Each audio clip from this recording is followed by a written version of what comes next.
So here we are, the rematch of the Minneapolis Miracle. This time in New Orleans, the Saints are looking to avenge that deplorable loss back in 2018.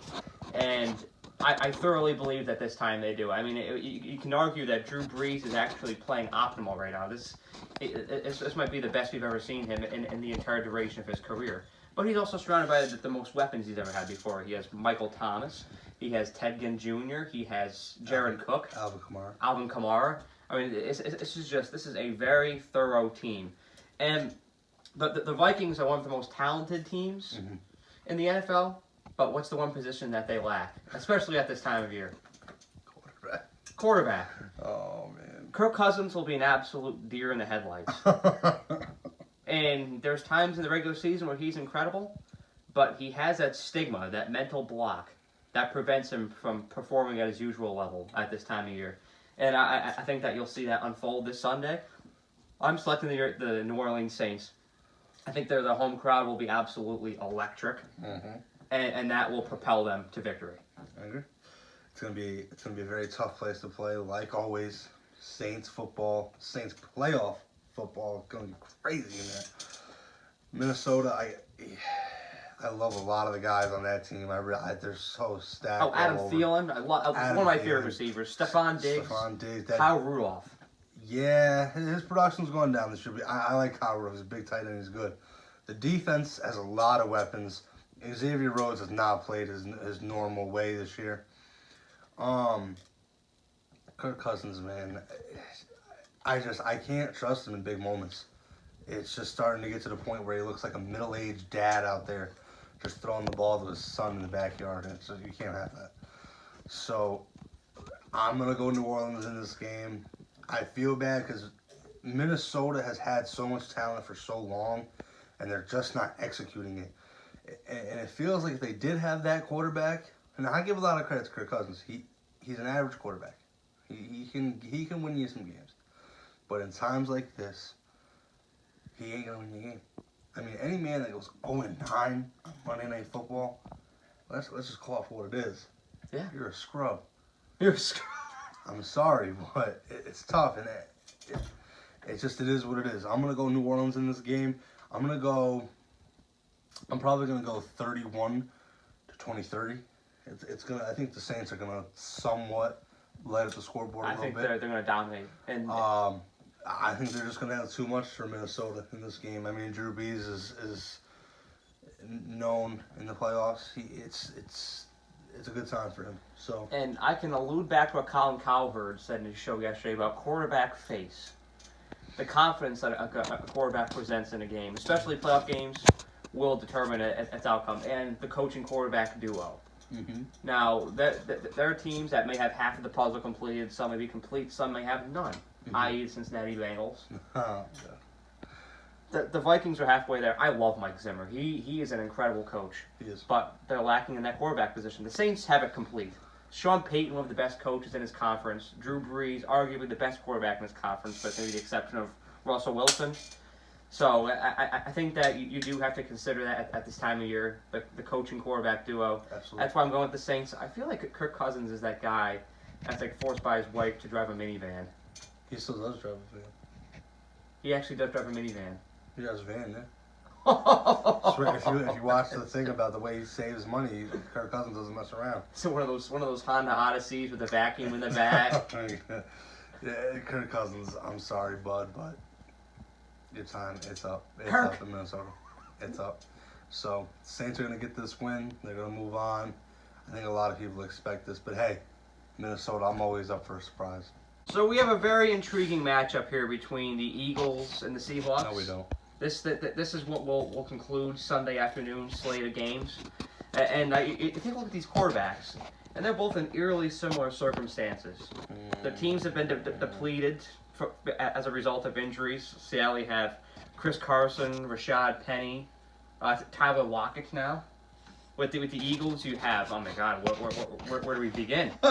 You have Deshaun Jackson, Zach Ertz, Nelson Aguilar, Alshon Jeffrey, and the list just goes on and on and on.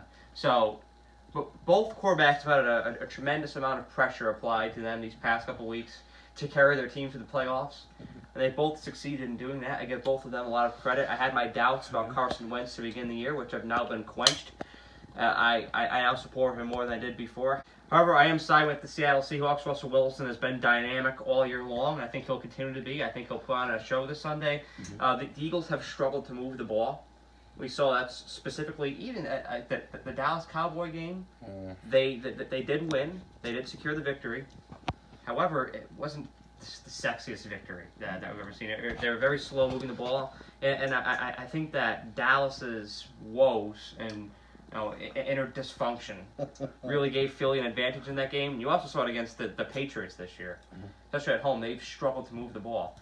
And one more advantage that the Seahawks are going to have: it's not going to be cold. We're looking at 42 degrees and sunny. Very favorable conditions for the Seahawks. That's not warm.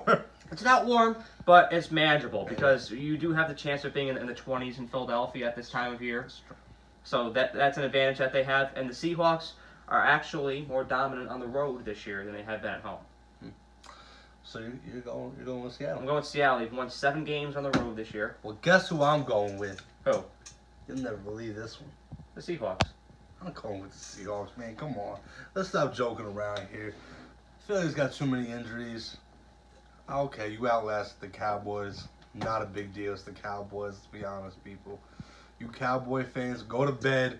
This is where the big boys play. You're not allowed here. Okay? Philly, I love Carson Wentz. I have all the respect in the world for him. I think for what he's had this year, he's done a pretty good job for the most part. But, man, my guy, Russell Wilson, man, that dangerous man there, I tell you, in beast mode, to have beast mode back. And I got to be honest, I think beast mode looked all right. He needs to be used more.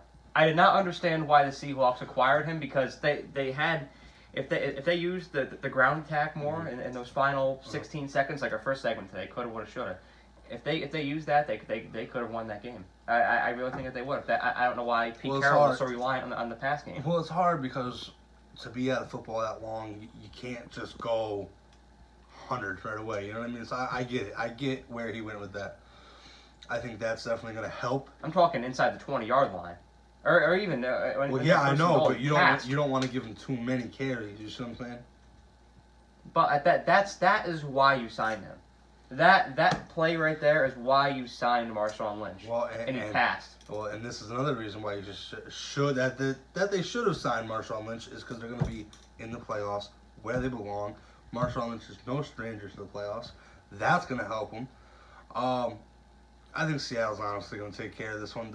So the first meeting between these two teams was a very interesting game. It was a good game.